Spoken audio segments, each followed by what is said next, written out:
The Swallow Fairy. Once there was a small fairy who played all summer long with the swallows. She had long curved wings as they had, and she flashed in the air with them, racing them over the fields and back. They lived on the insects they caught in the air, and the Swallow Fairy lived on the honey she found in the flowers. The bees and the butterflies showed her how to get it with a long, very tiny spoon. "We have a tongue to put into the flowers to suck out the honey," they said, "but you haven't a long enough one, so use this spoon." Now in October, a cold wind blew. The Swallow Fairy shivered. There were not so many flowers with honey in, and she was sometimes hungry. There were not so many insects flying in the air either, so swallows were often hungry. And when the cold wind blew, they gathered together on the roofs of the barns and on the telegraph wires, chattering and twittering. The little martins were there with the swallows too. They were cousins of the swallows and loved to fly with them high up in the sky. "Don't let's stay here in this cold wind," they cried. "Let's fly off to a warmer country." "Yes, do let's," said the swallows. "In a warmer country there will be more insects. There are so few here now. We'll go now." "Oh, don't leave me," cried the Swallow Fairy. "I should be so lonely. Take me with you." "It's too far for you to fly," said her best friend, a fine long-tailed swallow with a shining steel blue back. "You would fall into the sea and be drowned." "Oh, will you fly across the sea?" said the fairy. "I shouldn't like that. I'll stay here, but will you come back again?" "In the springtime," said the swallow, and then suddenly, almost as if one of them had given a signal, the whole twittering flock flew into the air and wheeled away to the south. They were gone, and not one was left. The fairy was lonely.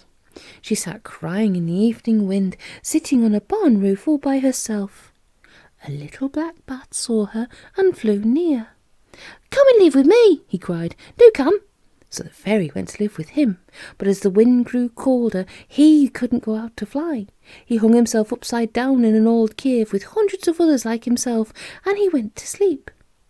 "Wake up, wake up," cried the fairy. "You're a dull sort of friend to have, little bat." "Leave me alone," said the bat sleepily. "I'm too cold to fly. I shall sleep until the sun comes again in the spring. Hang yourself upside down, fairy, and sleep too." "I don't like hanging upside down," said the fairy. "I don't like hanging myself up at all, and I don't like this cave either. It smells." "Well, go and live with someone else then," said the bat in a huff, and wouldn't say another word. The fairy flew off. She came to a pond and sat by it, feeling cold and lonely. A frog was there talking to a fat squat toad. "Hello, fairy," said the frog. "Why do you look so miserable?" "I'm lonely," said the fairy. "I've no friend to live with." "You'd better tuck yourself away somewhere for the winter," said the frog. "Come with me and I'll keep you close to me, little fairy." "All right," said the fairy. "Where are you going?" "I'm going down into the mud at the bottom of the pond," said the frog. "I shall sleep there all winter. It's a nice, cosy place to sleep." "Oh, I'd hate that," said the fairy, and shivered. "Cold and muddy and wet. I'd rather go with the toad. I always did like his lovely brown eyes." "Yes, come with me," said the toad, and took her to a big stone. Underneath was a fine hiding place, just big enough for the fairy and himself.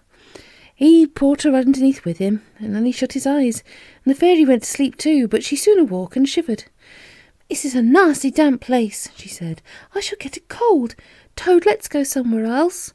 But the toad was fast asleep and wouldn't answer, so the fairy left him. She walked fast to keep herself warm and ran into a hedgehog, also hurrying fast. He carried a leaf in his mouth. "Oh, hello," said the fairy. "Where are you off to with that leaf?" "I've got a cosy little house in a warm bank," said the hedgehog. "I'm loaning it with leaves. Why don't you come and live with me there? It's a really very nice little home with a curtain of moss for a door." "All right, I'll come," said the fairy, who thought the hedgehog's home sounded nice too, all lined with dry dead leaves and quite warm. But the hedgehog was so prickly that the fairy couldn't possibly cuddle up, and whenever he moved his prickles stuck into her, and that wasn't at all nice. "I have to go," said the fairy. "I'm sorry, but you're not very cuddly, Mr. Hedgehog." The hedgehog said nothing. He was fast asleep, and he wouldn't wake up for weeks. "This is very boring," said the fairy to herself, scrambling out of the warm burrow. "All of my friends seem either to be flying off to warmer lands or finding places to sleep away the winter. I don't want to do either, but yes, I must find somewhere for a home. I'd dearly like to have a nice friend I could talk to too, not one that's going to snore all winter. She met a snake, and he invited her to go to a hollow tree he knew and curl up with him and all his friends together. We knot ourselves together for warmth, he said. It's a very nice tree we go to, fairy. Do come. Well, no, thank you, said the fairy. I like snakes, and I think you're very clever the way you glide along without feet, but I don't want to be knotted up with you guys all winter. I might want to get out and not be able to, because I'm sure you'd be fast asleep. Oh, he would, said the snake. Well, what about trying a dormouse? He's a nice cosy fellow, and he'd keep you warm and not mind a bit if you wriggled in and out of his burrow during the winter. He's in a ditch over there. The dormouse was very chubby. He told the fairy that as he'd never had anything to eat all the winter, he liked to get as nice and chubby as possible before he went to sleep. Don't you ever wake up in the winter? Said the fairy. I really do want a cosy furry friend like you to cuddle up to, but it's so dull having a friend who's asleep all the time and never says a word. And oh dear, I don't know what I shall do for food soon. There isn't any honey to be found at all, except in a few odd flowers here and there. The dormouse went close to her and whispered, I know where there is a store of nuts. Do you like them? Oh, yes, said the fairy, very much. Well, do you see that clump of ivy over there? Asked the dormouse, pointing with his tiny foot. I happen to know there are about a dozen there, and you can feast on those. Oh, thank you, said the fairy. She watched the dormouse go down into his little hall in some tree roots. She liked him very much, but he would be dull as a friend, because she knew what a sleepy fellow he was. She flew to the ivy and found the nuts. She was just wondering how to crack one open when she heard scampering feet and a cross voice. Hey, don't you take them? Oh, are they yours? I'm so sorry, said the fairy, and put the nut back very quickly. She looked at the animal beside her, and she liked him very much. He was a red squirrel, with bright eyes and a very bushy tail. The squirrel looked at the fairy, and he liked her too. He was suddenly sorry he'd been so cross, because the fairy looked cold and hungry and lonely, and he took up one of his nuts. Would you like me to give you one of my nuts? He said. I don't like people to steal them, but I never mind giving them away. He gnawed through the shell and got out the nut. He gave it to the fairy. Oh, thank you, she said, and began to nibble it. You seem very hungry, said the squirrel. Where's your home? I haven't got one, said the fairy, and she told him how she'd tried to find someone to live with in warmth and friendliness. You see, so many creatures go to sleep all the winter, and that's a bit dull, isn't it? Yeah, very dull, agreed the squirrel.